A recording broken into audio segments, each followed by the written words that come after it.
Pues qué tal, estimados amigos, los saludo con muchísimo gusto en otro espacio de lunes de micrófono abierto. Eh, este, estas sesiones que Derecho Disciplinario MX, pues, pone a exposición de todos los interesados en temas del régimen disciplinario previsto en nuestra Ley General de Responsabilidades Administrativas. También vemos temas relacionados con la corrupción, rendición de cuentas y demás, y todo con la finalidad, pues, de otorgar estas herramientas para todas las personas interesadas, operadores del régimen y demás. Y fíjense que hoy continuamos con la segunda parte de un tema que fue, digamos, en su exposición fue reconocido, fue muy aplaudido. Me refiero al control interno como herramienta para luchar contra la corrupción, donde el doctor José de Jesús Alavés Rosas nos compartió sus experiencias y reflexiones. El tema en sí mismo es muy interesante, es profundo, el doctor lo supo exponer con bastante presteza y es por eso que la comunidad que participó en esa primera sesión pidió que el doctor diera la continuidad en esta segunda sesión. Pues, estimado José de Jesús, doctor, lo saludamos con muchísimo gusto. Le agradezco bastante su disponibilidad, disposición para participar y compartirnos estos temas. Sabe que, bueno, usted es miembro de nuestra comunidad, está en nuestro grupo de WhatsApp, ha visto cómo somos de activos y nos interesa participar siempre con estos y otras reflexiones, ¿no? También mando un fuerte abrazo a todos nuestros amigos que están presentes el día de hoy y quienes nos apoyaron con la difusión de estos eventos. Pues, estimado doctor, ya sabe usted que el micrófono, la cámara y sobre todo nuestras atenciones son todas suyas. Ya está en disponibilidad y disposición de compartir pantalla si es que así lo desea usted. Bienvenido, doctor, y nuevamente muchas gracias. Sí, claro, muchas gracias. Voy a compartir la pantalla para poder ver la presentación.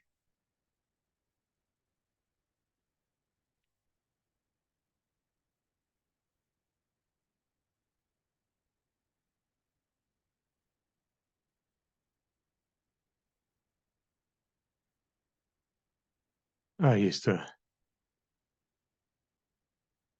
Sí se ve, ¿verdad? La pantalla. Ok. Sí, doctor, adelante. A manera de recapitulación, vamos a definir nuevamente lo que es el control interno.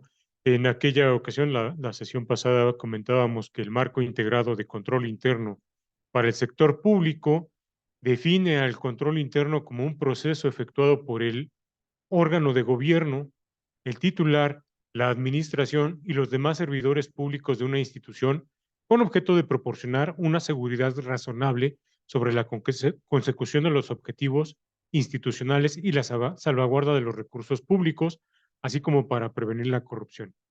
En aquella ocasión les comentaba que de la propia definición vamos a empezar a romper paradigmas, puesto que normalmente escuchamos control interno y lo asociamos con el órgano interno de control, con la Contraloría, con la figura o de autoridad que esté prevista en las instituciones. La propia definición nos indica que es un proceso efectuado por el órgano de gobierno cuando se refiere a entidades paraestatales, organismos descentralizados e inclusive a los municipios. El titular, que se refiere al servidor público de primer nivel en las instituciones, y la administración, son todos aquellos mandos medios y mandos superiores que integran una institución. Este proceso se lleva a cabo con el objeto de proporcionar una seguridad razonable sobre la consecución de los objetivos institucionales. También decíamos en la sesión pasada que en la propia definición encontramos que es un proceso. En la definición de proceso, entendida desde el punto de vista jurídico, es toda aquella serie de actos concatenados entre sí que se desarrollan de una manera cronológica. En materia jurídica o judicial, entendemos que es para la consecución de una sentencia. Aquí lo vamos a entender como la consecución de un objetivo. En aquella ocasión también platicábamos sobre los componentes y principios del control interno. Les decía, y a manera de recapitulación, vamos a ver cuáles son estos 5 componentes de control interno. El primero de ellos es el ambiente de control. El ambiente de control les comentaba que es la base del control interno, puesto que proporciona disciplina y estructura para apoyar al personal, apoyar a la administración y al titular de la institución a conseguir el cumplimiento de los objetivos institucionales. Decíamos que influye en la definición de los objetivos y la constitución de las actividades de control. Este ambiente de control siempre va a tener como fuente principal el respaldo del titular de la institución hacia el control interno. Nos va a ayudar a través de la implementación de sus principios a cimentar la estructura a través de la cual podemos construir actividades de control que nos ayuden a prevenir el riesgo de fraude o el riesgo de actividades de corrupción a través de normas y procesos que van a coadyuvar para salvaguardar el cumplimiento de los objetivos y asegurar las responsabilidades necesarias en el cumplimiento de estos. Es decir, nos va a definir cuáles son los objetivos y va a definir quiénes serán los responsables de implementar las medidas de control para la consecución de los objetivos. Aquí vuelvo a insistir y es algo que tengamos siempre presente, que la actitud de respaldo que muestre el titular de la institución en el cumplimiento del control interno va a ser trascendental y esto es entendido de esta manera, puesto que es al titular de la institución al que le interesa o es el principal interesado en que sus objetivos institucionales se lleven a cabo de una manera íntegra. Es parte de lo que decía, romper paradigmas. El órgano interno de control coadyuva, pero el principal interesado en el cumplimiento del control interno es el titular de la institución. Esto a manera de remembranza de lo que platicábamos en aquella ocasión, de lo que es el ambiente de control. El siguiente componente del control interno lo constituye la administración de riesgos. En aquella ocasión comentábamos que un riesgo es un evento adverso e incierto. Puede ser externo, puede ser interno, y este evento, derivado de la combinación de su probabilidad de ocurrencia y el posible impacto que pudiera obstaculizar o impedir el logro de las metas y objetivos institucionales, debe ser valorado y debe ser administrado. La administración de riesgos es el proceso que evalúa a cuáles riesgos puede enfrentarse la institución en la procuración del cumplimiento de sus objetivos, con el fin de prever las bases para identificarlos, analizarlos, catalogarlos, priorizarlos y eh, eh, tener diseñadas las respuestas que mitiguen el impacto en caso de que estos se materialicen, incluyendo en aquella ocasión comentábamos que también los riesgos de corrupción. Comentábamos que un riesgo de corrupción no es igual a un acto de corrupción. Un riesgo de corrupción es el prever que pueda presentarse el, el acto de corrupción. El acto de corrupción ya estamos hablando de una consumación del riesgo. En esta etapa debemos identificar los riesgos de corrupción a partir de la probabilidad de ocurrencia, así como el impacto que pueda tener en el cumplimiento de las metas institucionales, con el fin de establecer cuál va a ser nuestro riesgo inicial eh, y cuál va a ser el riesgo que va a subsistir aun y cuando ya llegamos o ya hayamos implementado cuáles son estas medidas de control. Al primero, es decir, al riesgo inicial, le vamos a llamar riesgo inherente. Al riesgo que subsiste aun y cuando ya hayamos implementado las medidas de control, le vamos a llamar riesgo residual. Comentaba en aquella ocasión también que la administración de riesgos de corrupción no solamente se refiere a actos de corrupción, sino también a aquellos que nos lleven a cumplimentar el principio de economía. Aquí voy a hacer me voy a salir de la presentación porque les quiero mostrar eh, en este sentido o cómo se ha pronunciado hoy parece que no puedo ponerla aquí. Ah, en aquella ocasión les decía que el principio de economía no se versa o no se basa solamente o no versa en que una institución deba adquirir lo más económico. No, el principio de economía, ya esto está elevado en una tesis aislada de la primera sala, nos indica que el principio de economía debe entenderse en el sentido de que el gasto público debe ejercerse recta y prudentemente, lo cual implica que los servidores públicos siempre deben buscar las mejores condiciones de contratación para el Estado. Es otra de las cosas que les comentaba. Eh, Vamos a tratar de evitar o romper un paradigma. El principio de economía se refiere a una administración recta y prudente. El riesgo de corrupción o identificar el riesgo de corrupción también nos va a ayudar a evitar el desperdicio, a preservar este principio de economía. En aquella ocasión también comentábamos que de acuerdo al marco integrado de control interno, existen diferentes factores, bueno, clasifica los factores de riesgo de corrupción, fraude, abuso, desperdicio u otras irregularidades.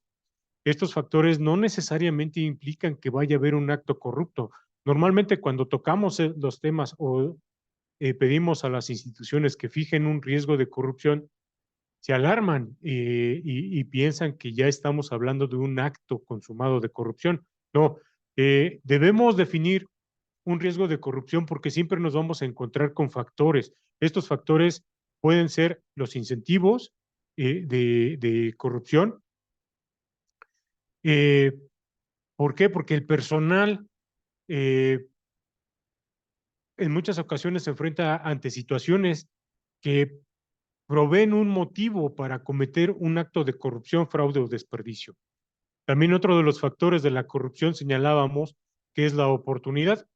Existen circunstancias como la ausencia de controles o controles inefectivos o poco eficientes para que los servidores públicos puedan eludirlos en razón de su posición en la institución. En aquella ocasión les decía yo, pues ¿quién le va a decir que no a un director general, no? ¿Quién le va a decir no que no se puede llevar el automóvil, que no puede disponer del personal para otras actividades? También existe otro factor que es la actitud. El personal involucrado es capaz de justificar la comisión de actos corruptos, de justificar el desperdicio u otras irregularidades. ¿Por qué? Porque también como personas tenemos la capacidad de eludir valores, de eludir la moral para cometer un acto deshonesto. Precisamente por eso es importante fijar siempre en la administración de riesgos un riesgo de corrupción. Esto es a manera de resumen de lo que vimos en aquella ocasión. Bueno, hasta esa parte nos quedamos en el tercer componente de los componentes del control interno que se refiere a las actividades de control. Las actividades de control son aquellas acciones que establecen los responsables de las unidades administrativas. Aquí ya me... Bueno, ok. Las actividades de control son aquellas acciones que establecen los responsables de las unidades administrativas a través de políticas y procedimientos para realizar todas aquellas acciones que permitan alcanzar los objetivos institucionales y responder a los riesgos asociados, incluidos los de corrupción y aquellos que tengan que ver con los sistemas de información. Cada actividad de control que se aplique debe ser suficiente para evitar la materialización de los riesgos y minimizar el impacto de sus consecuencias.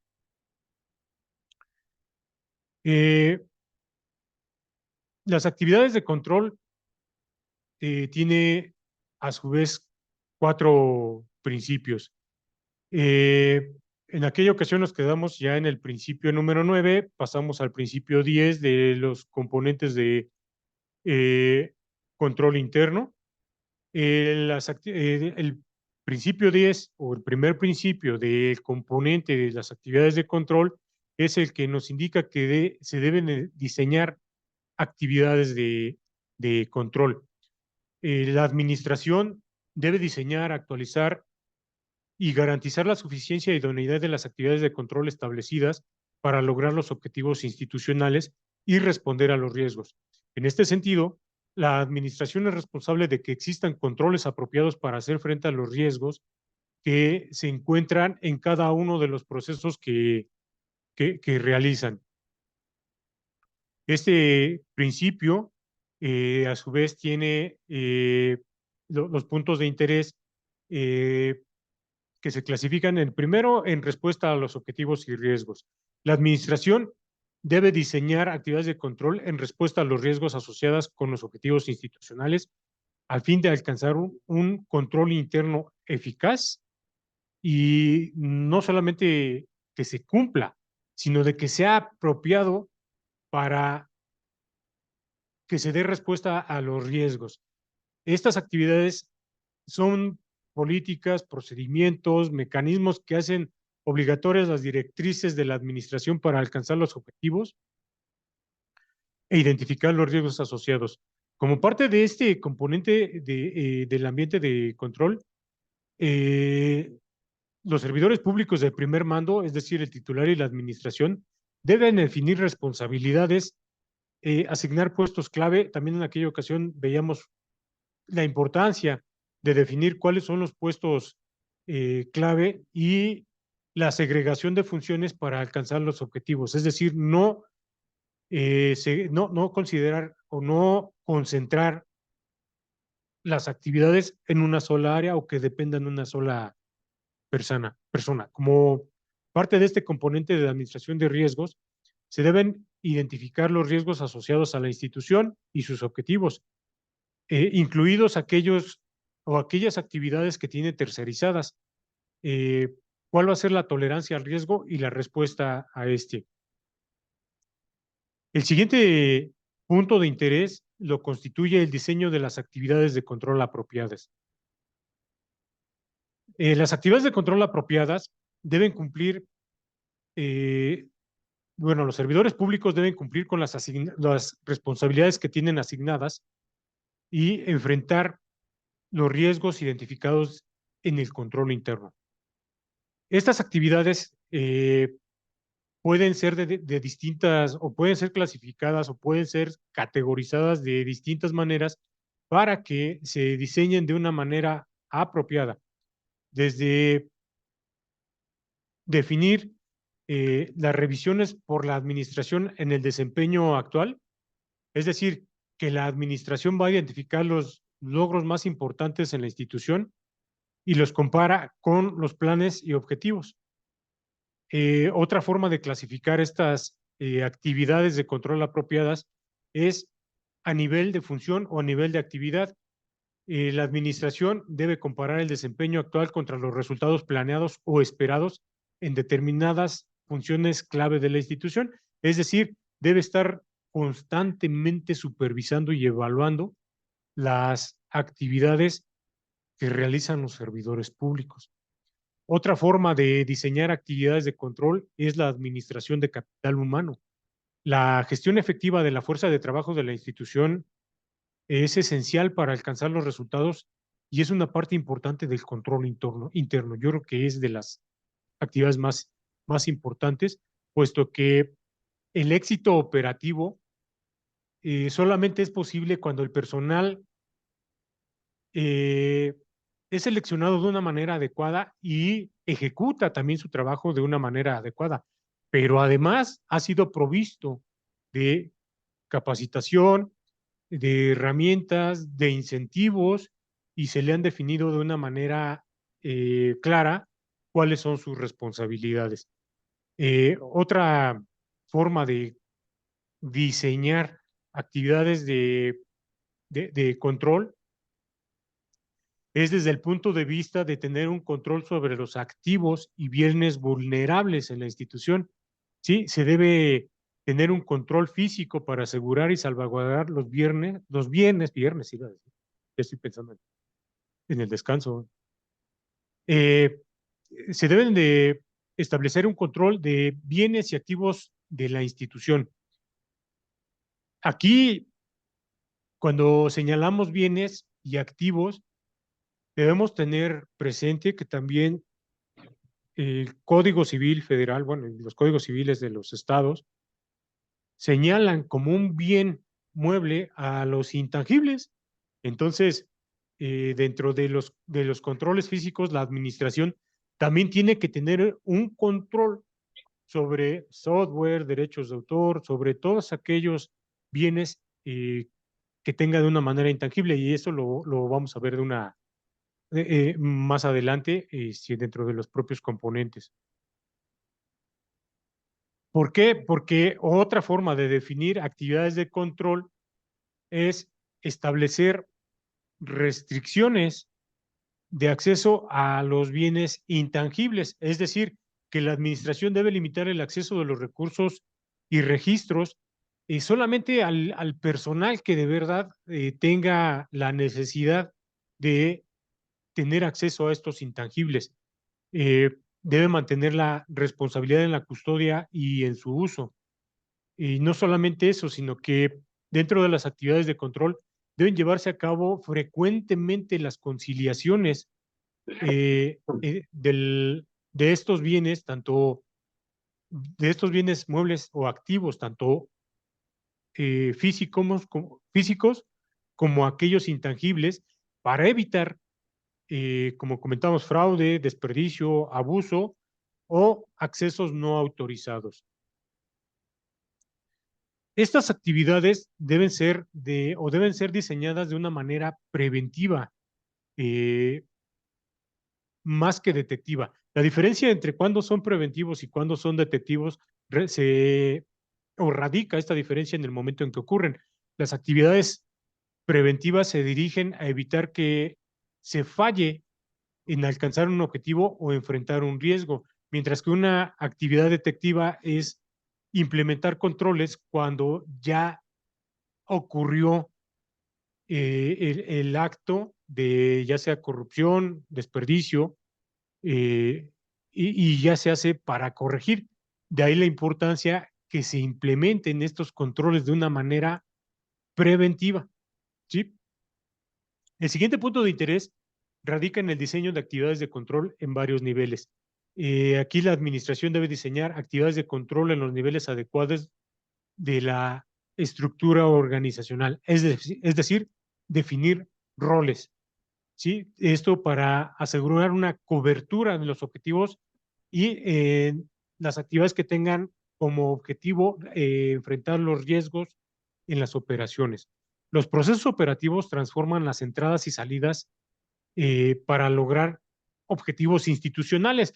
De ahí la importancia es que se definan roles en cada nivel de mando, en la cadena de mando, cada uno debe tener un rol distinto. ¿Por qué? Porque esto nos va a llevar al siguiente punto de interés, que es la segregación de funciones. Ya habíamos platicado un poquito de esto en la plática pasada, en donde les decía que normalmente las unidades compradoras en una licitación, eh, todas las actividades o casi todas las actividades dependen de una misma área o de una misma o de la decisión de un mismo titular, desde aquella persona que diseña una convocatoria para la licitación, es más, desde que la diseña para una revisión, desde que corrige las posibles observaciones que les hagan, desde que es la misma área la que convoca, lleva a cabo la junta de aclaraciones, la presentación y apertura de propuestas y y emite un fallo. Entonces, en este punto, la administración debe considerar la segregación de funciones en el diseño de las responsabilidades de las actividades para garantizar que las funciones incompatibles sean segregadas y cuando esta segregación no sea práctica, es decir, que ya sea por el tamaño de la institución, por la estructura, por cualquier otra razón de que no pueda ser o no pueda haber un segregamiento de funciones, se deben diseñar actividades de control alternativas. Todo esto con el fin de prevenir eh, corrupción, desperdicio o abusos. Eh, ¿Por qué? ¿O por qué se deben diseñar actividades alternativas?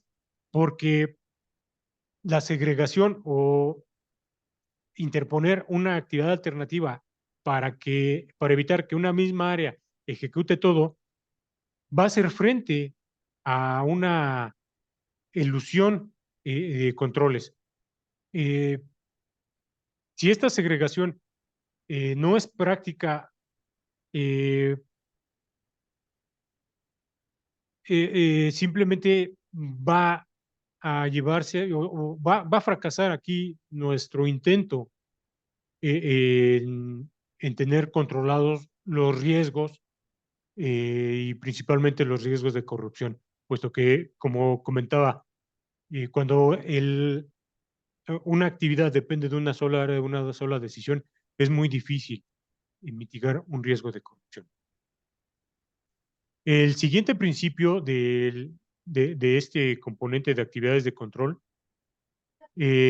implica diseñar actividades para los sistemas de información.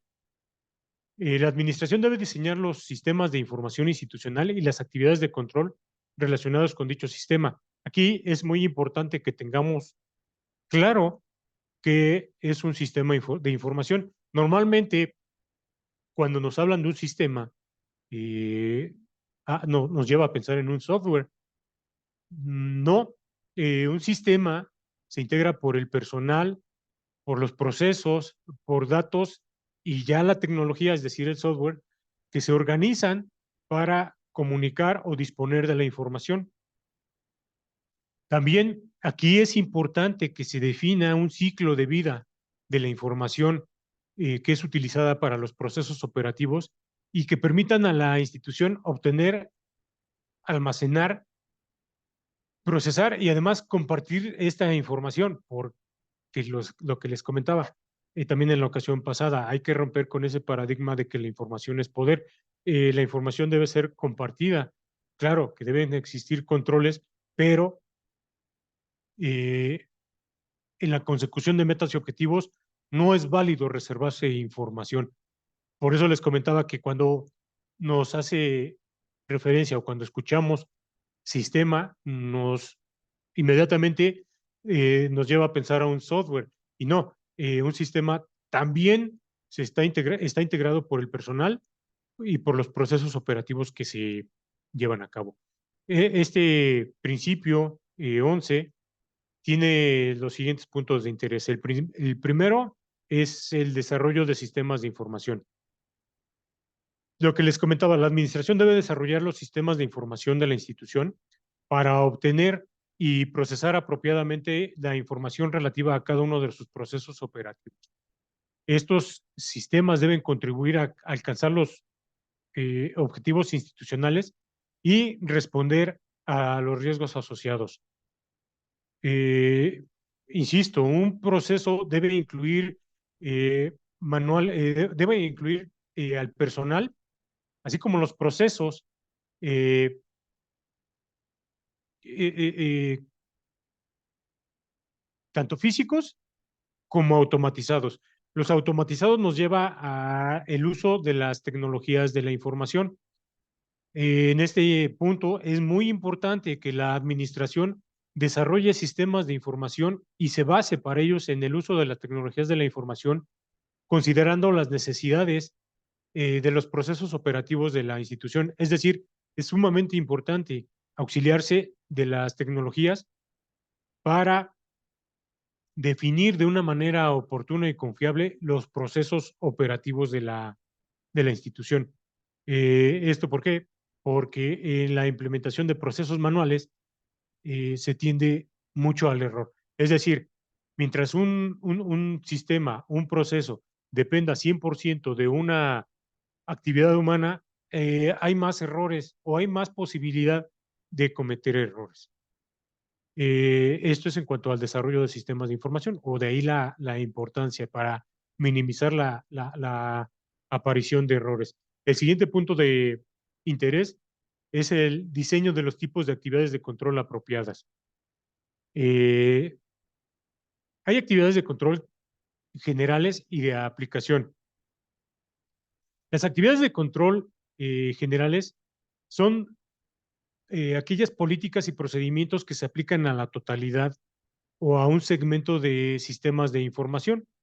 Fomentan el buen funcionamiento de los sistemas de información mediante la creación de un entorno apropiado para el correcto funcionamiento de los controles.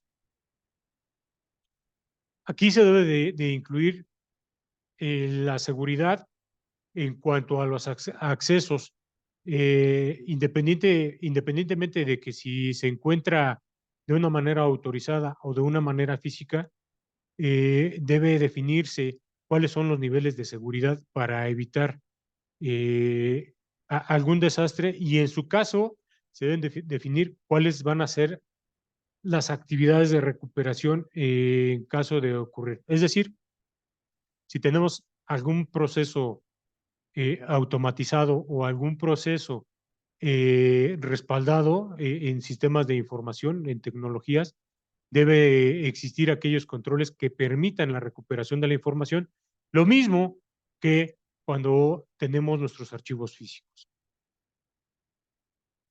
El siguiente punto de interés es el diseño de la infraestructura en cuanto a las tecnologías de la información. La administración debe diseñar actividades de control sobre la infraestructura para soportar la integridad, exactitud y validez del procesamiento de la información mediante el uso de las TICs.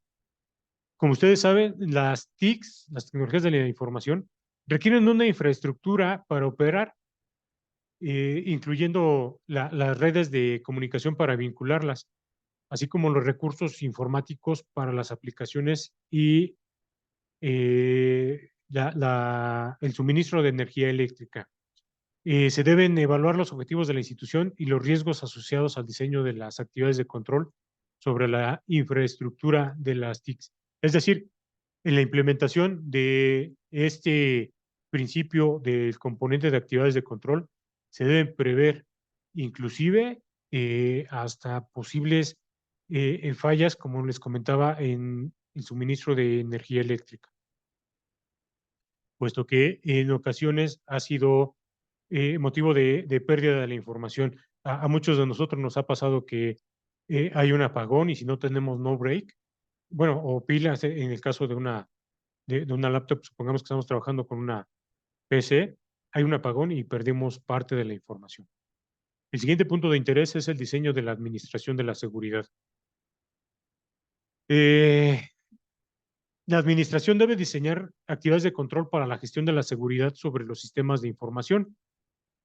Estas actividades deben incluir la confidencialidad, la integridad y la disponibilidad. La confidencialidad significa que los datos, los informes y demás salidas están protegidas por accesos no autorizados, por una modificación no autorizada o no solicitada, por una destrucción indebida, inclusive hasta que se vulnere su autenticidad. Es decir, se debe tener este tipo de controles para evitar los accesos no autorizados, que esto también se traduce en la integridad de la información. Eh, Se deben diseñar todas aquellas actividades de control que permitan que pueda ser vulnerada la información. Y por supuesto, como les comentaba, también debe haber actividades de control que garanticen la disponibilidad para todas aquellas personas que estén inmersas en el cumplimiento de metas y objetivos de esta información. Todas estas actividades deben restringir eh, el acceso, como les decía, no autorizado y promover la adecuada segregación de funciones. Es decir, en el diseño de estas actividades de control, la administración debe tener presente que hay actividades que cada área está comprometida a realizar y en ese sentido debe tener acceso a la información o a cierto grado de información. El siguiente punto de interés es el diseño de la adquisición, desarrollo y mantenimiento de las tecnologías de la información. Como ustedes saben, las tecnologías de la información tienen un ciclo de vida. Este ciclo de vida incluye también, digo, no solamente al hardware, sino también al software. La medida que se van actualizando o van avanzando algunas versiones, dejan de tener soporte.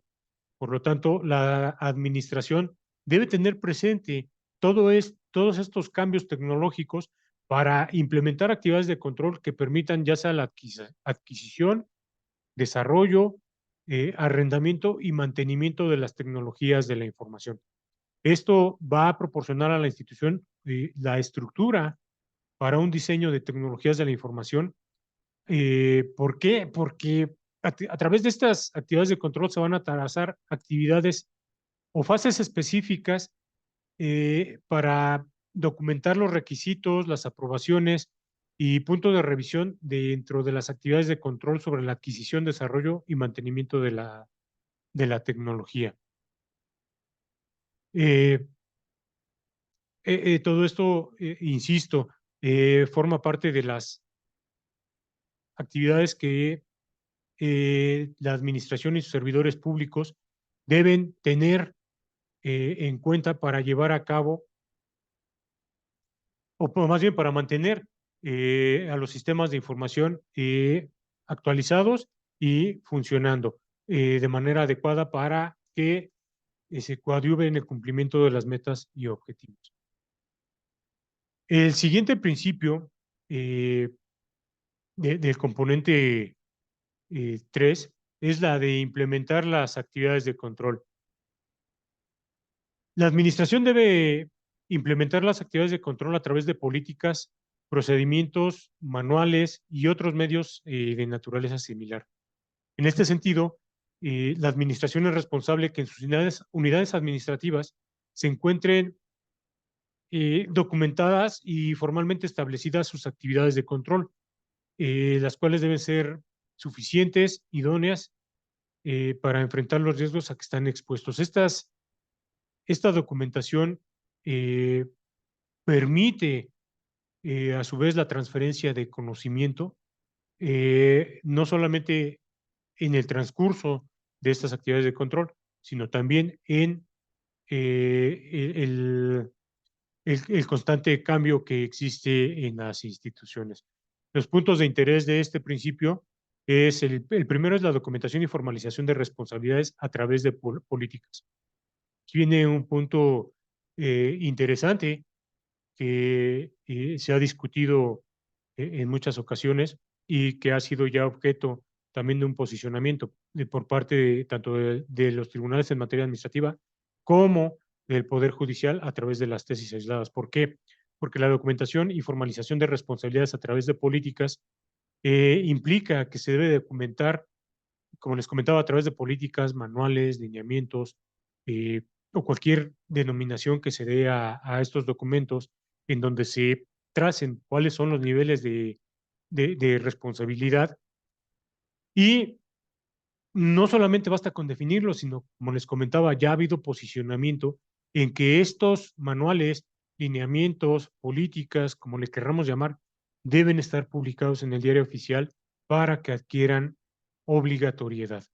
Eh, si no están publicados, no adquieren la obligatoriedad, aunque ahí ya ha habido también otro posicionamiento por parte no recuerdo ahorita qué sala fue, del Tribunal Federal de Justicia Administrativa, en que señala que si estas actividades o estas responsabilidades están definidas en un contrato individual de trabajo en un nombramiento también son obligatorias.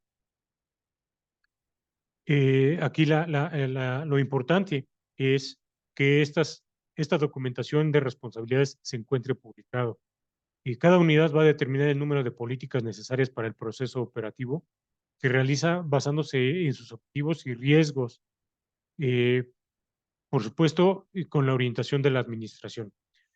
También cada unidad debe documentar eh, todas aquellas políticas que han resultado de una manera eficaz y que han contribuido de una manera apropiada y suficiente para permitir el cumplimiento de sus metas y objetivos y para permitir la supervisión periódica a estas actividades. Es decir, no basta con que se encuentren documentadas y publicadas, sino que exista una revisión constante a al cumplimiento de obligaciones. Como les comentaba también en aquella ocasión, las instituciones son cambiantes, la realidad es cambiante en cada momento, entonces es necesario tener de una manera actualizada siempre estas responsabilidades. El siguiente punto de interés versa respecto a las revisiones periódicas de las actividades de control. Como les comentaba, debe estarse revisando de una manera periódica los procedimientos y actividades de control con el objeto de mantener una relevancia y eficacia en el cumplimiento de los objetivos y la manera en cómo se van a mitigar los riesgos. Como les comentaba, las instituciones son cambiantes, la realidad es cambiante y en cada momento o día a día vamos cambiando. Eh, si se genera un cambio significativo en la institución, la administración debe revisar este proceso de manera oportuna para garantizar que las actividades de control están diseñadas e implementadas adecuadamente.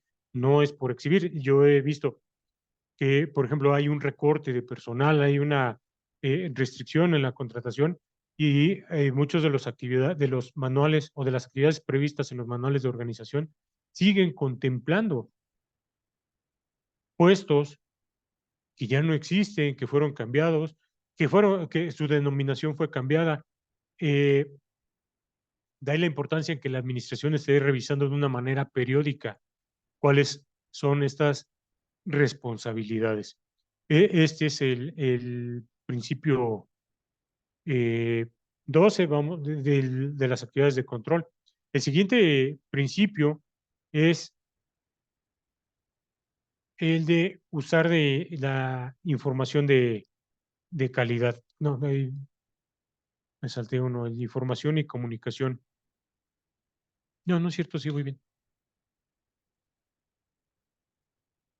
Y usar información de calidad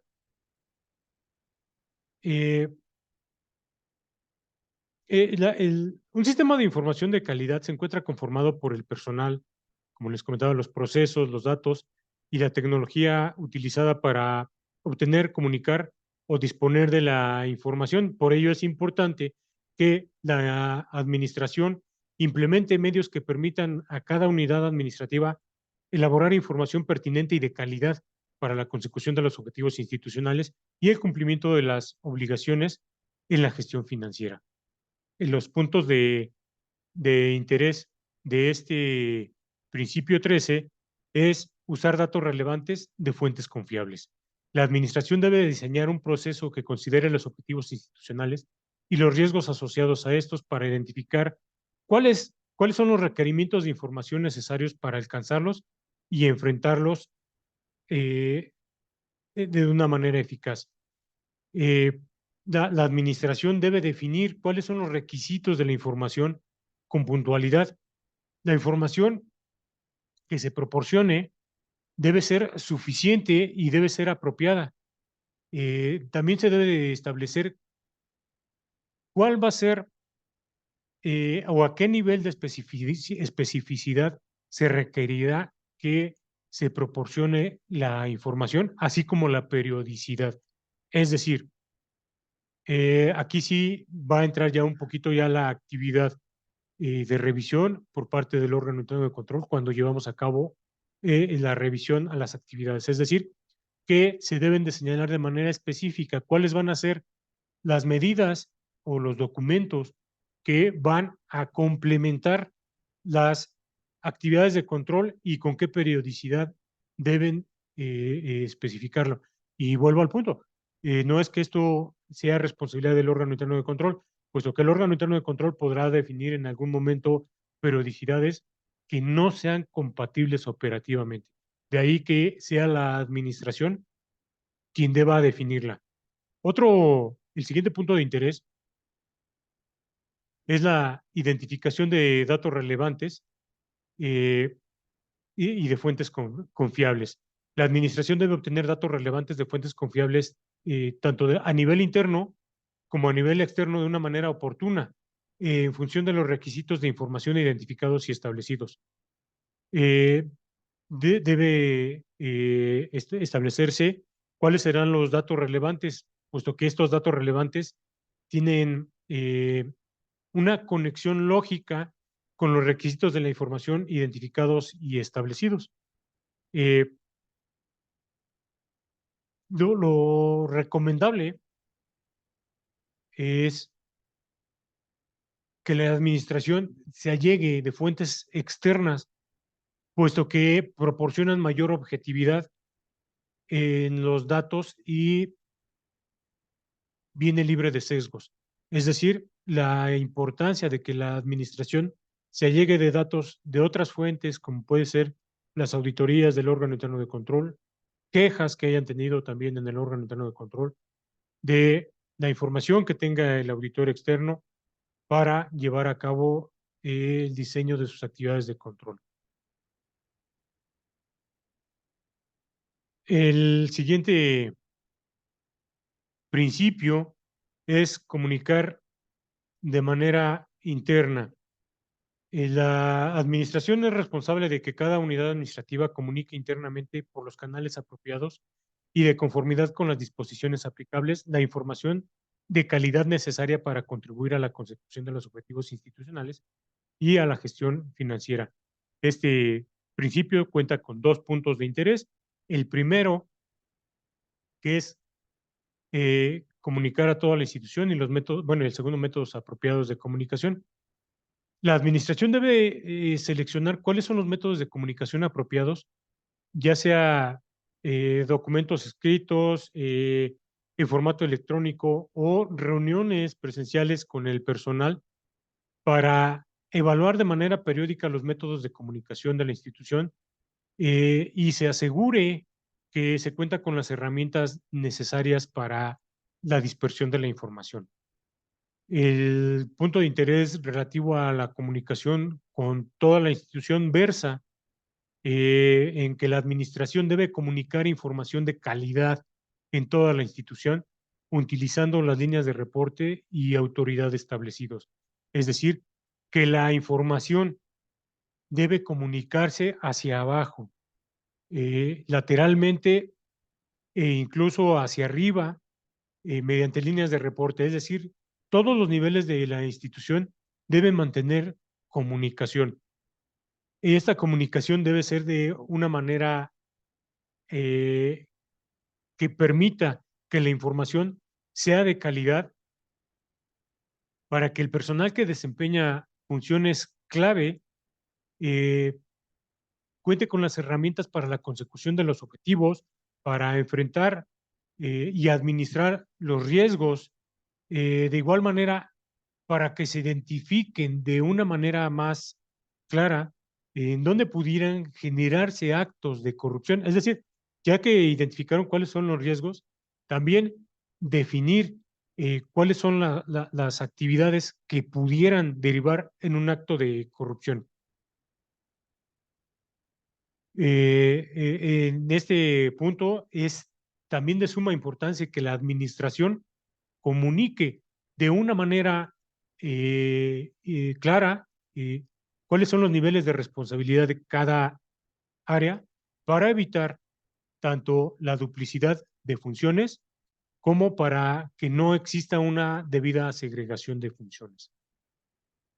El siguiente punto de interés constituye los métodos apropiados de comunicación. La administración debe seleccionar los métodos apropiados para comunicarse de manera interna. Recordemos que hay factores en la selección de métodos de comunicación, dentro de los cuales la administración es responsable de definir a qué audiencia, es decir, quiénes serán los destinatarios de la comunicación, elevar la comunicación de manera clara y de calidad al nivel de los destinatarios de la comunicación. ¿A qué se refiere esto? Que si se trata de un área técnica, trate de que la información que comunique sea entendible para todos. Eh, es conocido, muchas veces como abogados hablamos de una manera eh, o con un lenguaje bastante técnico que puede ser confundido por el personal que no esté relacionado con nuestro lenguaje. De igual manera, los ingenieros, de igual manera en áreas administrativas. También debe seleccionarse cuál es la naturaleza de la información, es decir, cuál es el propósito, cuál es el fin de que se tenga. Hay que tratar de que la información que se comunique no tenga el carácter de irrelevante. La información, insisto, debe ser de calidad. La disponibilidad de la información eh, debe definirse también cuándo es necesaria esta información. No vamos a estar comunicando información que ya perdió trascendencia, que ya no es relevante y que en su caso ya es obsoleta. No se debe perder de vista en esta selección de los métodos apropiados de comunicación cuáles son los requisitos o restricciones legales o reglamentarias en la difusión de la información. Es decir, debemos tener conocimiento de cuáles son nuestras obligaciones en materia de protección de datos personales al momento de estar transmitiendo la información. De ahí la importancia de que se seleccione de una manera apropiada qué información y la calidad de la información que se va a compartir. El siguiente principio del cuarto componente, que es información y comunicación, es comunicar externamente. Ya vimos cuáles son los requisitos para comunicar de una manera interna. La comunicación externa eh, eh, es responsabilidad de la administración que cada unidad administrativa comunique de manera externa a los canales y por los canales apropiados, insisto, de conformidad con las disposiciones aplicables, la información de calidad necesaria para contribuir con la consecución de metas y objetivos institucionales y la gestión financiera. Cuenta con dos puntos de interés, que es el de comunicación con partes externas y también los métodos apropiados de comunicación. Como veíamos en el anterior punto de interés, la administración debe comunicar hacia el exterior la información, pero también es responsable de obtener de fuentes externas la información de calidad utilizando las líneas de reporte establecidas. ¿A qué me refiero con partes externas? Eh, o a qué o quiénes son esas partes externas. Pueden ser, entre otros, contratistas, proveedores, eh, cuando tenemos tercerizados los servicios, auditores, tanto internos como externos, la información proveniente de las áreas de quejas, de otras instituciones gubernamentales y del público en general. En muchas ocasiones hay encuestas de calidad en la prestación de trámites y servicios. Esto es comunicación o es que se obtiene información de fuentes externas.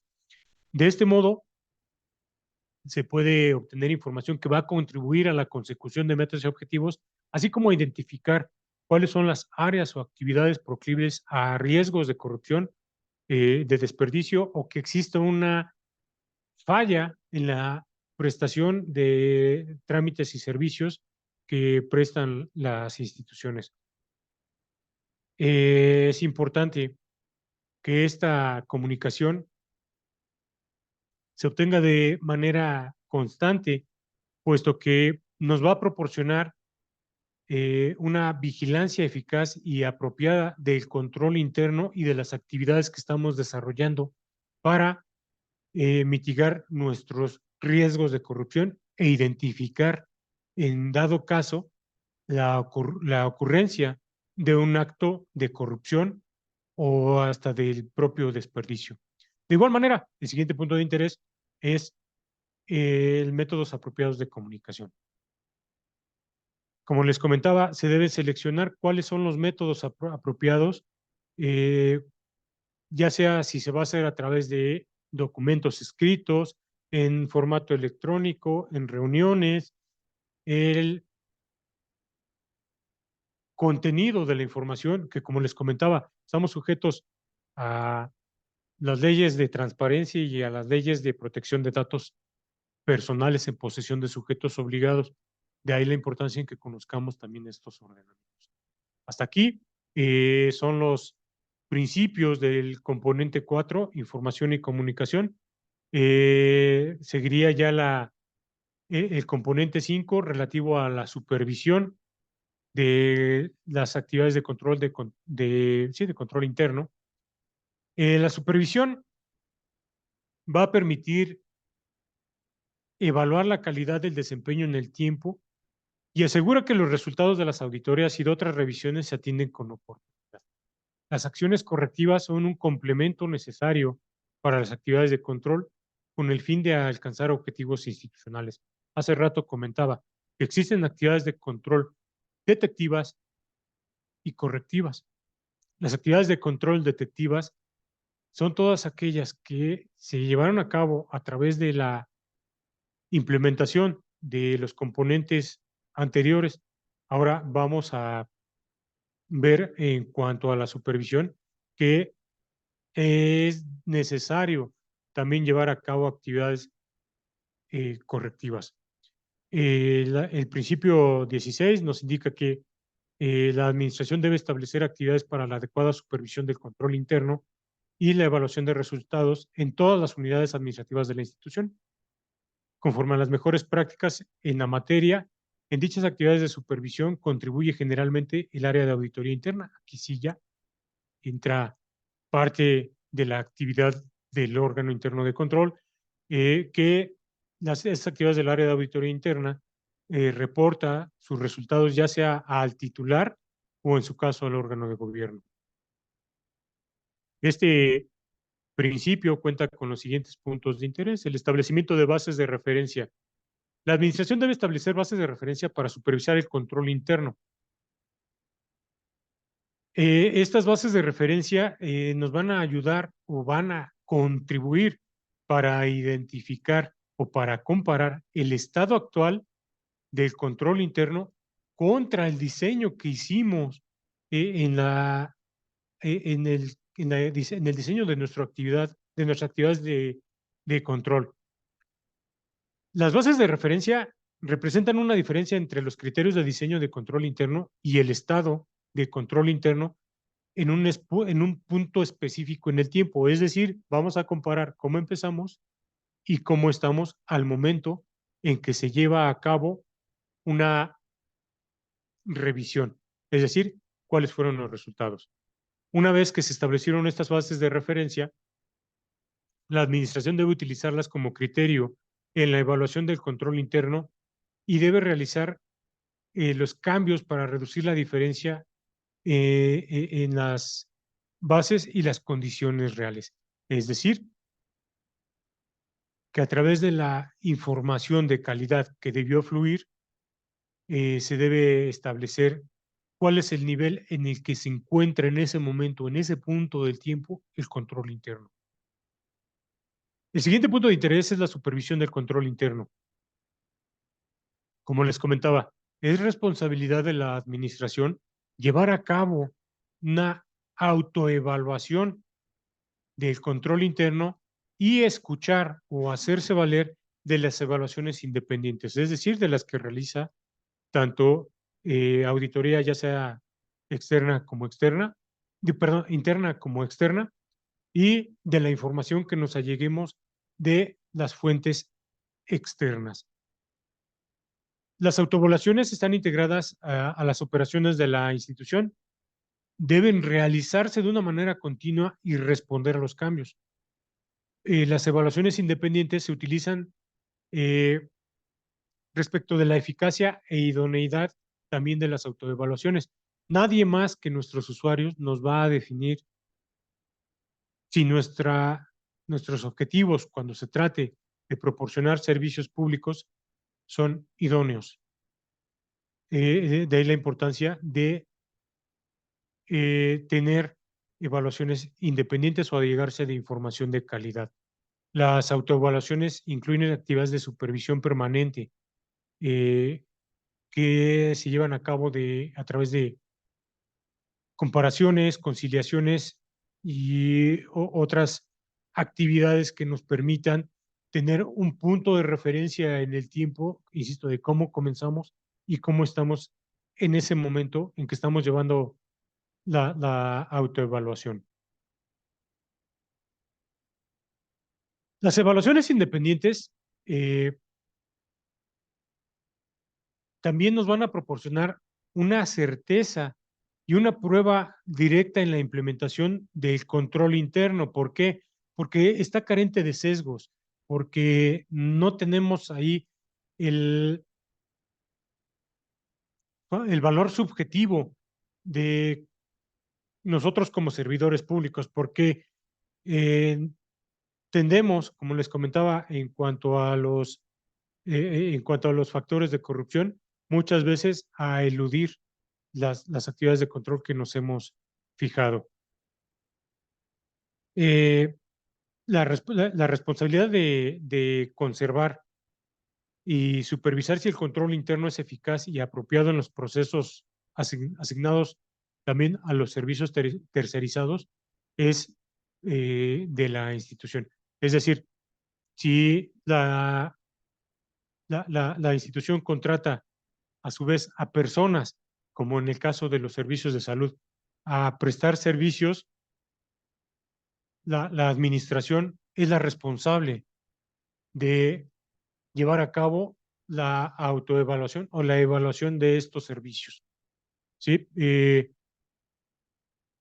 Me viene a la mente aquellos servicios que contrata el IMSS como diálisis, eh, que presta a servicios derivados de que se ha superado su capacidad operativa.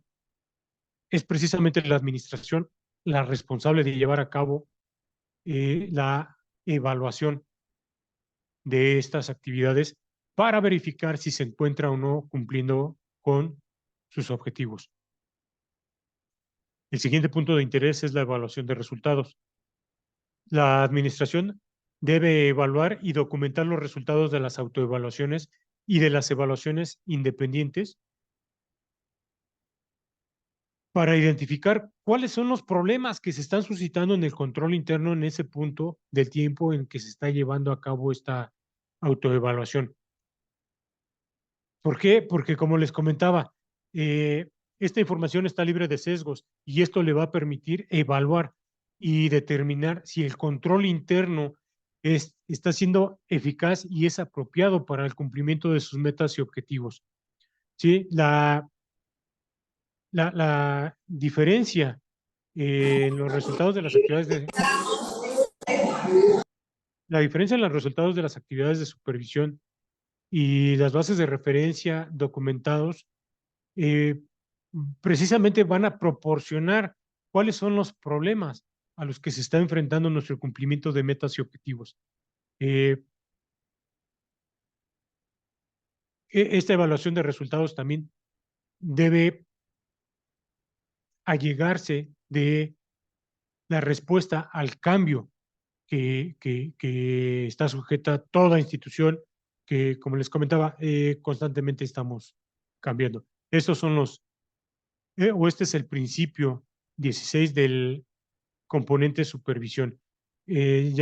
Por último, veríamos el principio 17 de los principios de los componentes de control interno. El principio 17 se refiere a evaluar los problemas y corregir las deficiencias. La administración, como señalamos aquí en la lámina, es la responsable de que se corrijan oportunamente las deficiencias de control interno detectadas. ¿Por qué?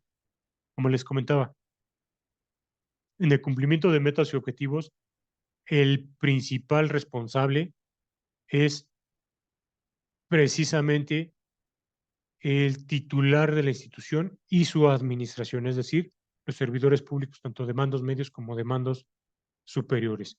Este principio cuenta con los puntos de interés, informe sobre los problemas, que versa lo que veníamos comentando. Todo el personal, todo el personal debe reportar eh, a las debe reportar de una manera adecuada cuáles son los problemas de control interno que hayan detectado.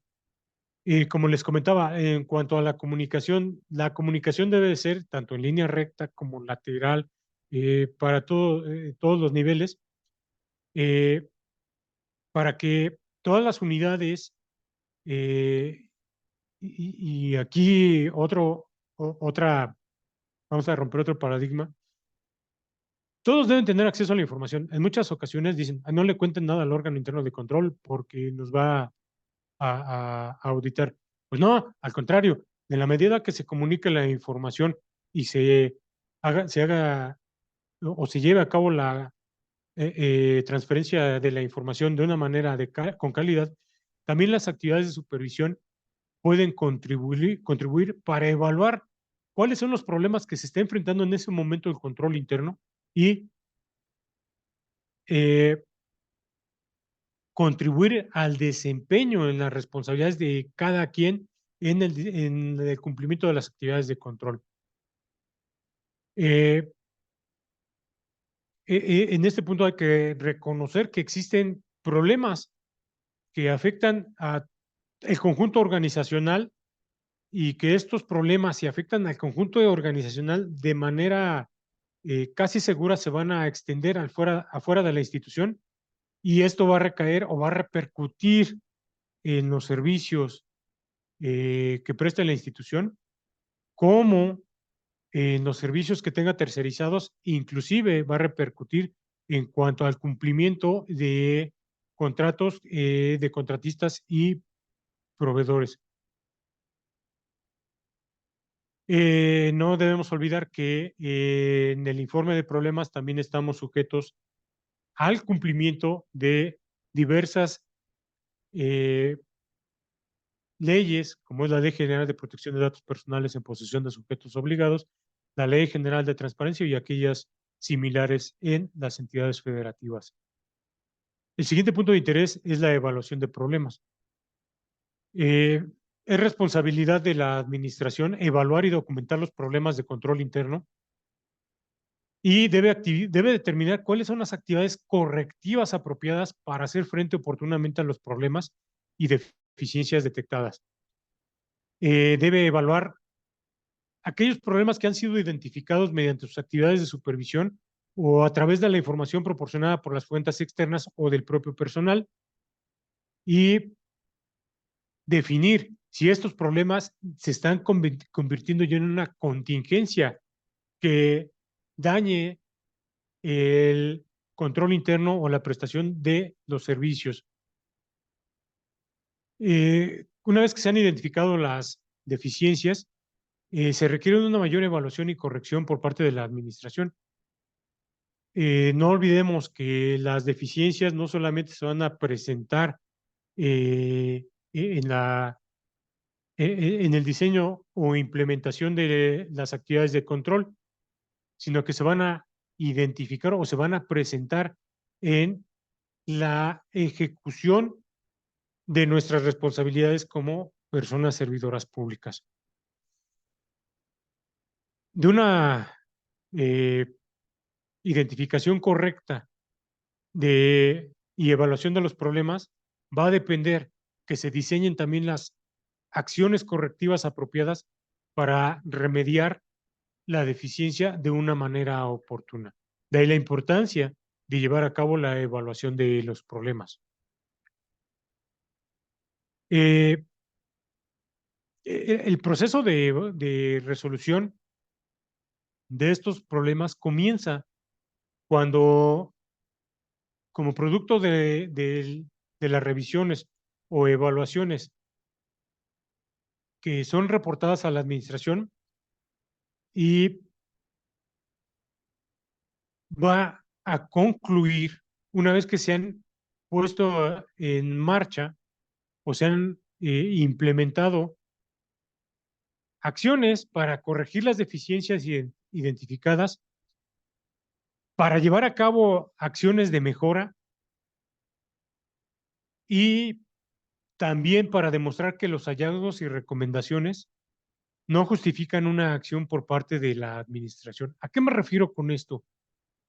Que precisamente una vez que se identificaron cuáles son los problemas, tener los elementos que permitan a la administración señalar que determinadas acciones no están contribuyendo al cumplimiento de metas y objetivos y de la implementación del control interno.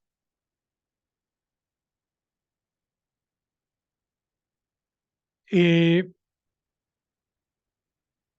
con esto concluiríamos cuáles son los principios de los 5 componentes del control interno. Me gustaría que platicáramos un poquito sobre la evaluación del control interno. La evaluación del control interno tiene como propósito proporcionar al titular, al órgano de gobierno, a las instancias, a la administración y por supuesto a las instancias de supervisión, los elementos a considerar para evaluar si el control interno de su institución es apropiado. Los elementos de un control interno apropiado nos van a proporcionar la seguridad razonable sobre la consecución de los objetivos institucionales. Les comentaba en la ocasión anterior que la seguridad razonable no se refiere a una seguridad absoluta. Por eso es importante que los 5 componentes y sus 17 principios sean diseñados, implementados y operados adecuadamente conforme al mandato y circunstancias específicas de la institución. Los 5 componentes, les decía, deben estar implementados de una manera cronológica. Al final, como les señalaba, es un proceso de una manera cronológica y sistemáticamente. No se va a cumplir con un control interno de una manera adecuada si no se cumplen con los requisitos o si los componentes y sus principios no operan en conjunto de una manera sistemática y armónica, de una manera uniforme. Si no operan de esta manera, no va a haber un control interno apropiado. Los aspectos de la evaluación del control interno. Al evaluar el control interno, se debe determinar si los controles por sí mismos y en conjunto con otros permitan alcanzar los objetivos y responder a los riesgos asociados, incluir los riesgos de corrupción. Para evaluar la implementación, la administración debe determinar si el control existe y se ha puesto en operación. Es decir, ser lo más objetivos posibles y determinar si nuestras actividades de control que determinamos están contribuyendo al cumplimiento de metas y objetivos. En cuanto al diseño e implementación, eh, insisto, un control no puede ser efectivamente implementado si su diseño es deficiente. Una deficiencia en la implementación del control interno ocurre cuando hay una falta de control para lograr los objetivos o cuando el control no está diseñado o si es inalcanzable. Aquí también es importante que en el diseño e implementación del control interno se fijen metas claras y alcanzables. En muchas ocasiones definimos metas que difícilmente podremos superar. En cuanto a una eficacia operativa, eh, La administración, al llevar a cabo la evaluación de la eficacia operativa del control interno, debe determinar si se aplicaron controles de manera oportuna durante el periodo bajo revisión en el punto de tiempo que se esté evaluando, es decir, en qué momento del tiempo vamos a evaluarlo, si al segundo trimestre, si al tercer trimestre, determinar si en este periodo de tiempo existió consistencia con con la implementación de controles y de igual manera evaluar tanto al personal que aplicó estos controles como a los medios que utilizó.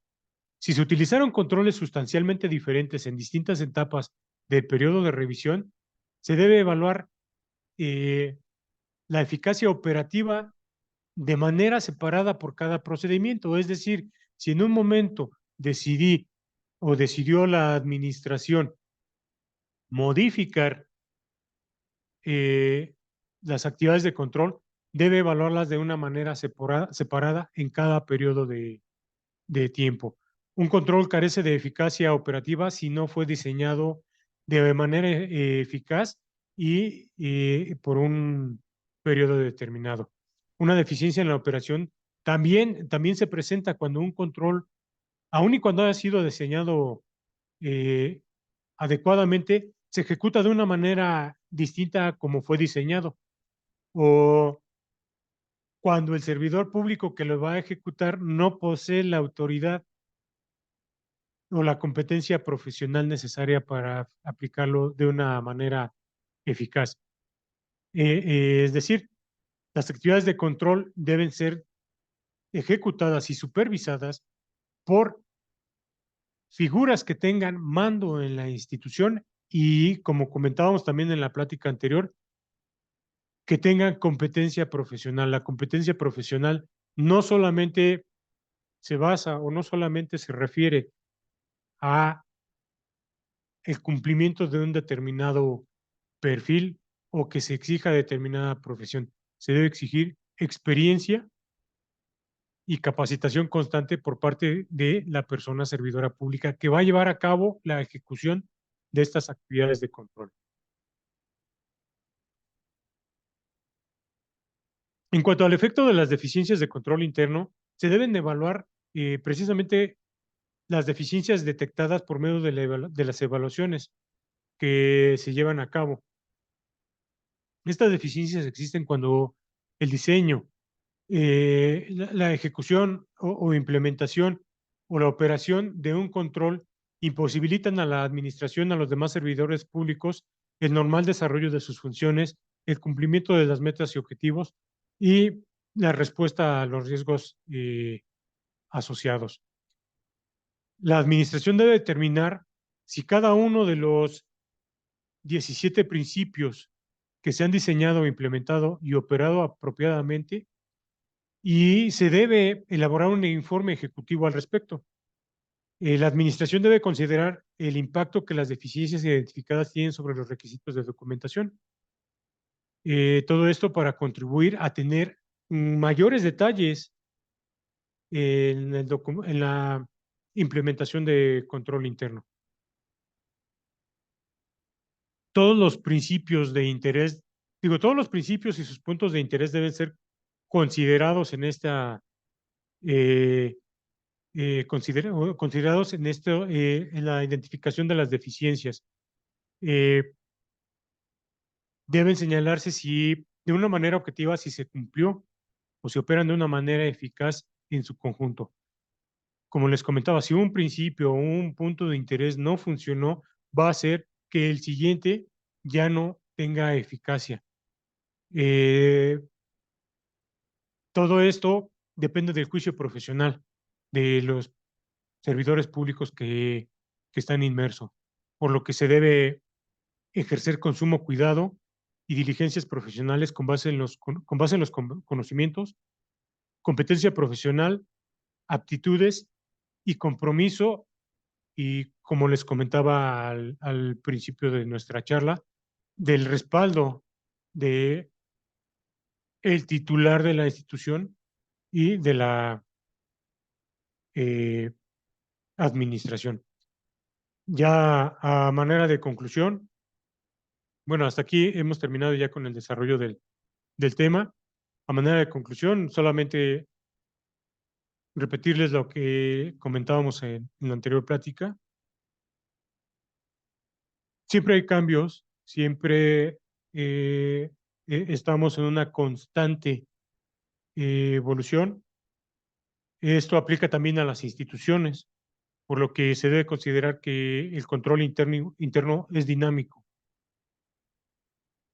Un control interno bien identificado, bien implementado, constituye un aliado para el cumplimiento de los objetivos institucionales. Para su implementación, eh, se requiere de una herramienta fundamental que aporte elementos que promueva la consecución de los objetivos. Nos va a ayudar también para minimizar los riesgos, para minimizar que exista riesgos de corrupción y actos de corrupción. Un control interno bien identificado reduce la probabilidad de ocurrencia de actos de corrupción, fraudes o desperdicios, por lo que es necesario eh, que como personas servidoras públicas se involucren en una debida implementación del control interno, puesto como que comentamos, respalda la integridad y el comportamiento ético de los servidores públicos, consolida el proceso de rendición de cuentas y transparencia gubernamentales, pero sobre todo beneficia a nuestro usuario final, que es a quienes prestamos un trámite o servicio como personas servidoras públicas. Por mi parte es cuanto. No sé si tengan alguna duda que deseen que platiquemos.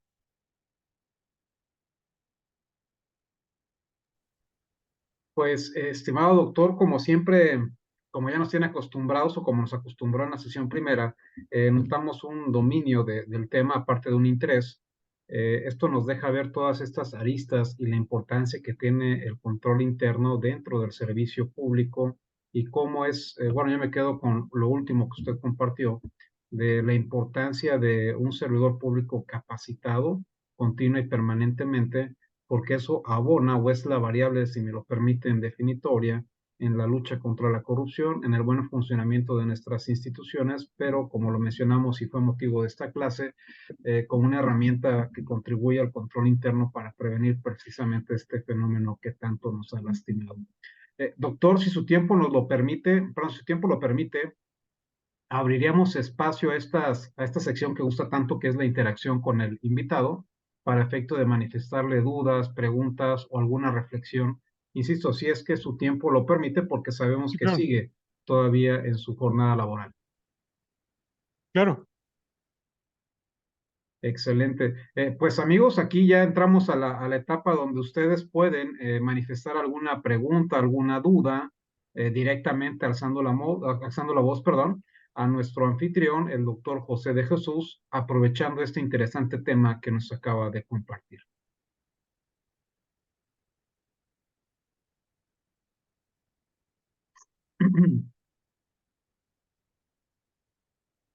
Ahí pueden alzar la mano directamente y preguntar, amigos, ¿eh?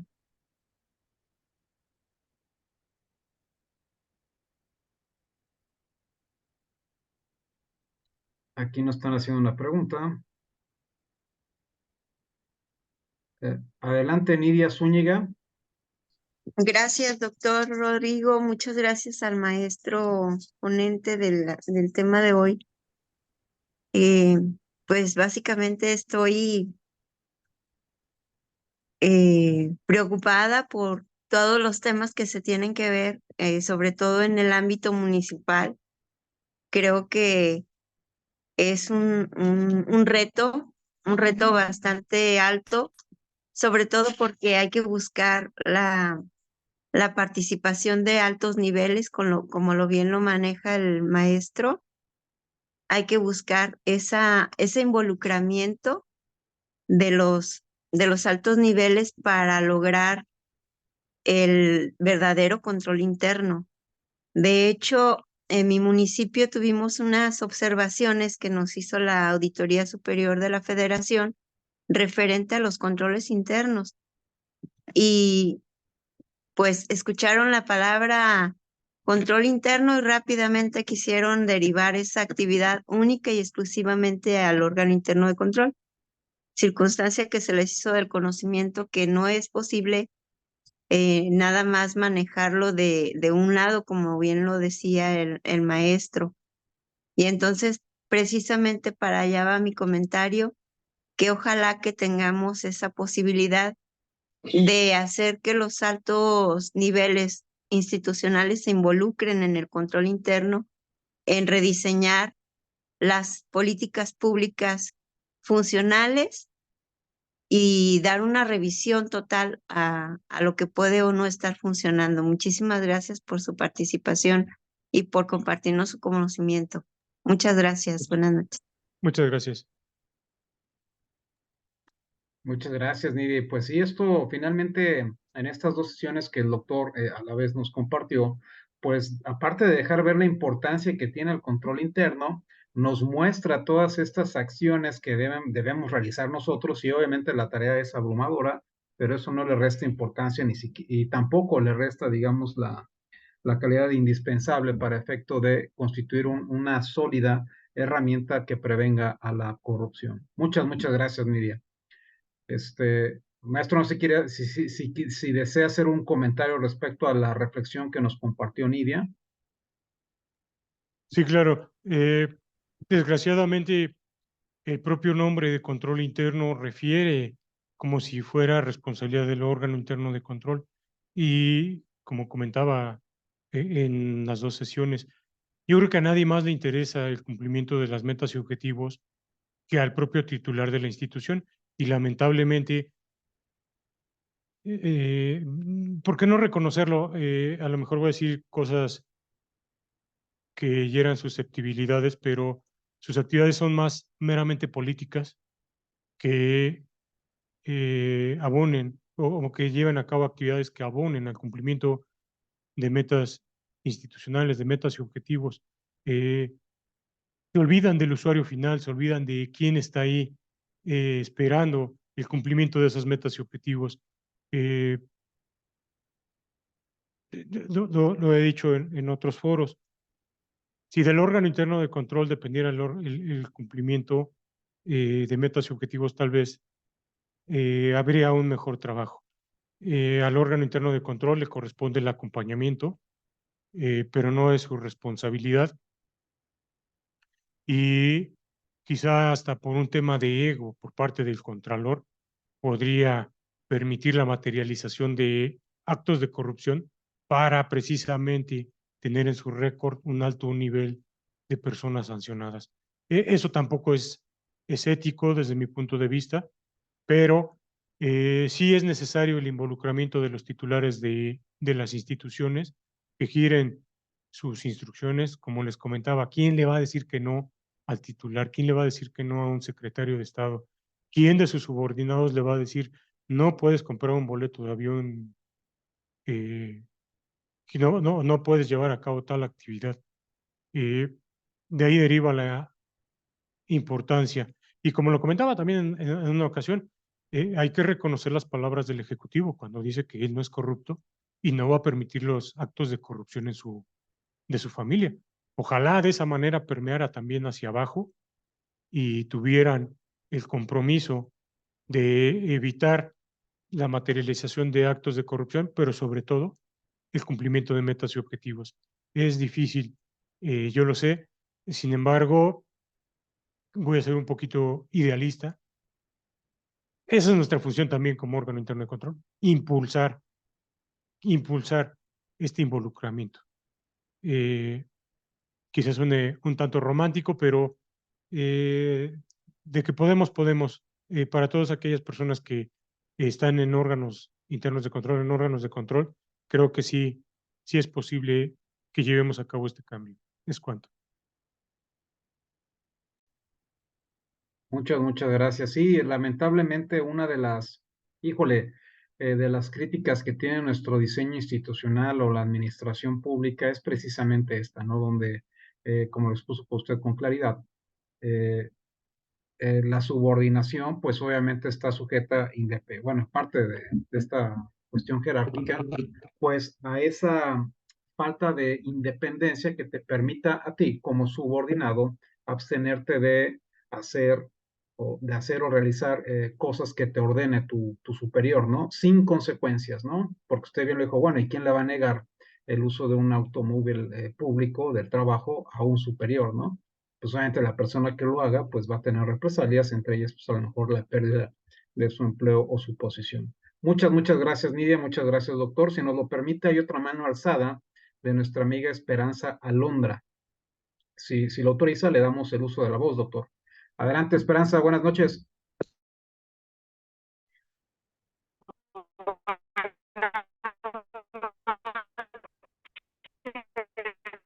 Eh, Esperanza, fíjate que tenemos problemas con tu audio, no te escuchamos muy bien.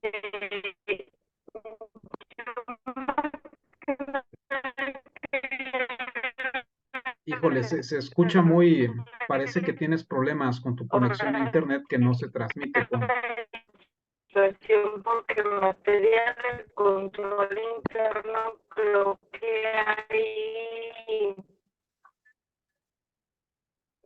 Estimada Alondra, si deseas, puedes escribir tu pregunta dentro del grupo, del chat, para que la leamos, pues tenemos problemas con tu audio.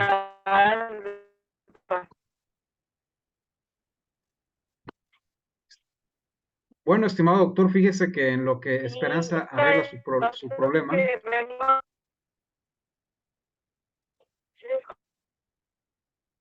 está. En lo que Esperanza arregla su problema de audio, Antonio Obregón, que nos sigue desde Twitter, nos pregunta, buenas noches, ¿dentro de cuál componente va el código de conducta, de código de ética y código de conducta? Sí, claro. Gracias. Platicamos en la sesión anterior que dentro del componente 1, ambiente de control, es donde, además del respaldo, se deben definir cuáles son las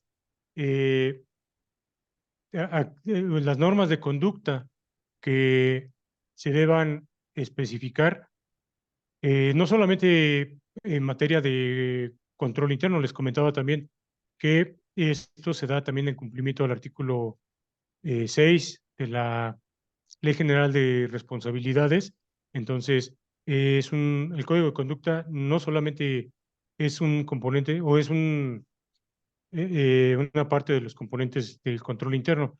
Se va a dar específicamente en ambiente de control y señalamos que uno de sus principios precisamente es el de normas de conducta y el de apego a las normas de conducta. Son los puntos de interés del principio 1, mostrar actitud de respaldo. No sé si quedó claro. Puso que sí, Antonio, que levantó sí, Sí, dijo que gracias. sí, componente 1, principio 1, tanto la emisión de normas de conducta como el cumplimiento de estas normas de conducta, pero les señalaba también, se da en cumplimiento del artículo 6 de la Ley General de Responsabilidades Administrativas. Mira, aquí Esperanza nos escribió, como tuvo problemas con su audio, puso en el chat si se puede profundizar respecto a las notas de metodología o metodología. Ok, ¿a qué notas de metodología se refiere? ¿O a las notas metodológicas emitidas para es que hay una nota metodológica que se emitió también precisamente para control interno. ¿O a qué nota se refiere? Sí, Esperanza, si puedes escucharnos o nos escuchaste, la pregunta que te hace el doctor es ¿a cuáles notas te refieres? A las notas metodológicas.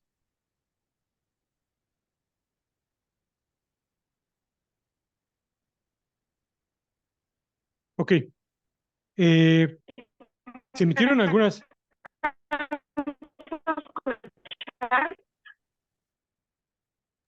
Amiga, tenemos problemas con tu audio, no escuchamos bien.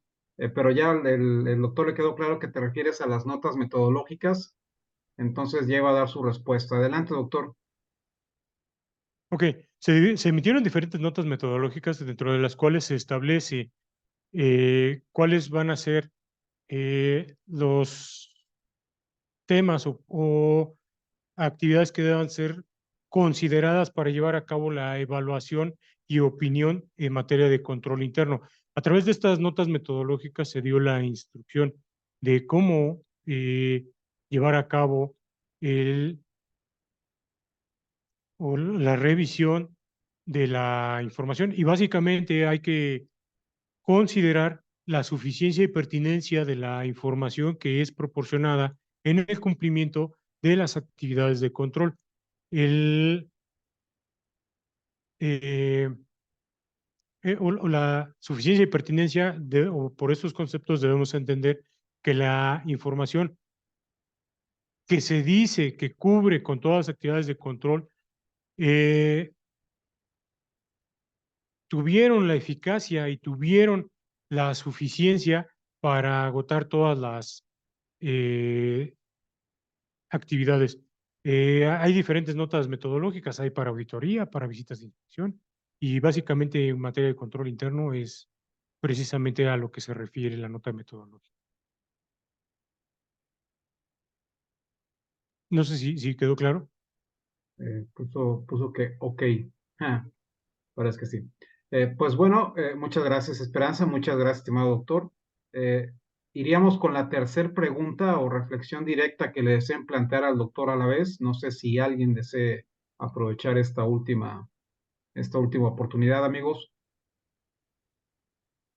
El tema en sí mismo es profundo, es complejo. La verdad es un verdadero privilegio que el doctor haya accedido a otorgarnos parte de su tiempo para brindarlo, ¿no? Entonces, para nuestros compañeros que estén interesados en el tema, digamos, si hayan escuchado ahorita la ponencia, si desean hacerle una última pregunta, es el momento ideal.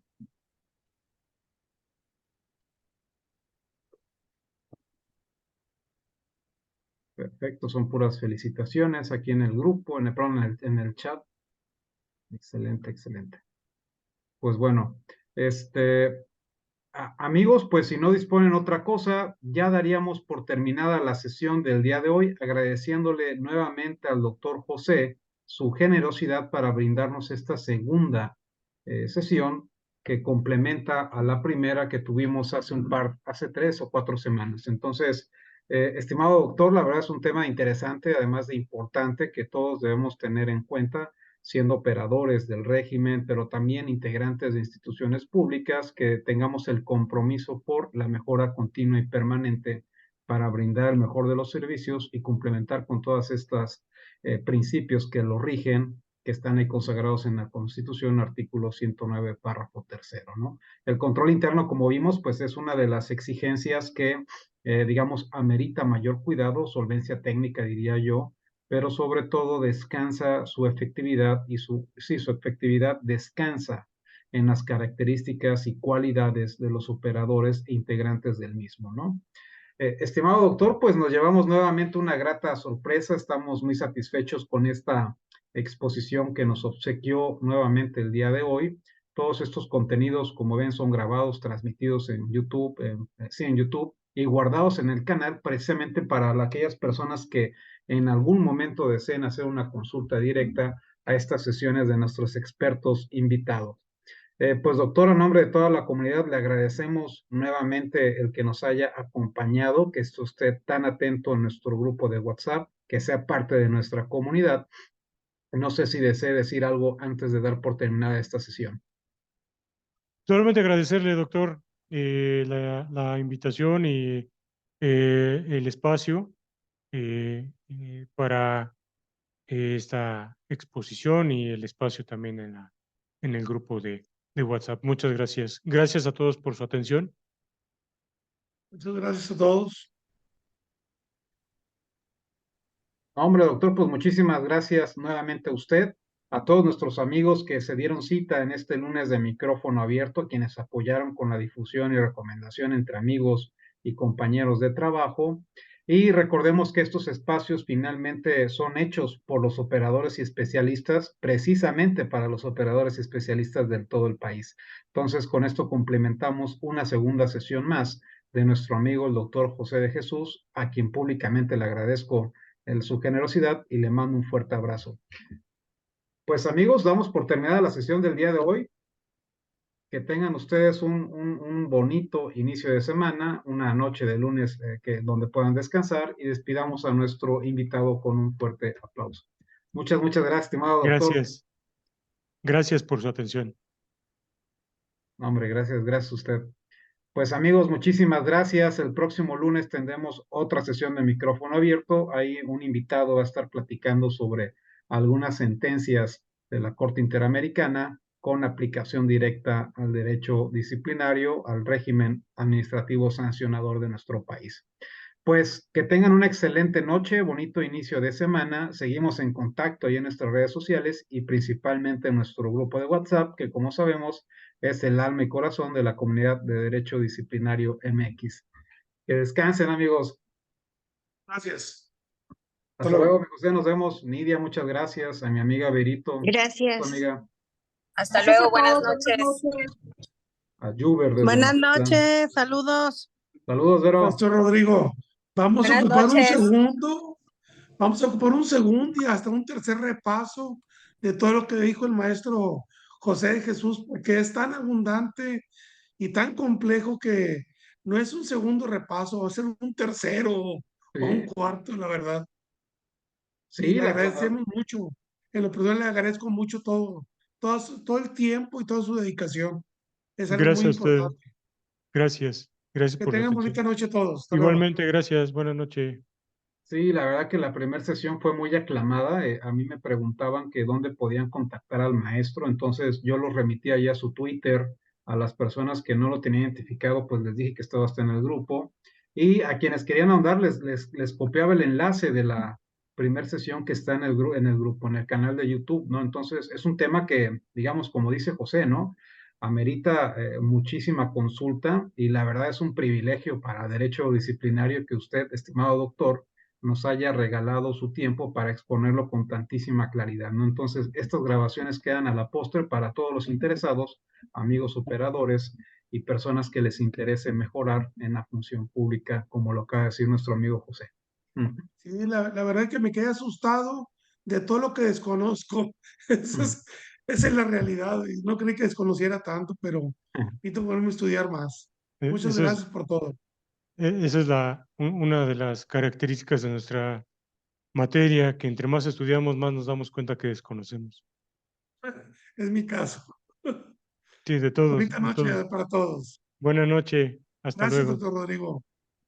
Hasta luego, amigo. Gracias. Nos vemos. Muchas Luego. gracias. Que pasen una excelente noche, amigos. Nos saludos a don Cliserio, a Miriam, a Cristi, a Nancy y a Dira. Un abrazo, amiga. A Luis Marín. A mí también. A Laura Higuera. ¿Cómo estás, amiga? Desde Culiacán. A Carlos, a Lorena. Gracias, Doc. Buenas noches, doctor José. Gracias. Buenas noches. Gracias. Abrazo, amigo, también a Lorena y a la maestra María y a Juan Carlos. Nos vemos, amigos. Excelente noche y nos estamos viendo próximamente.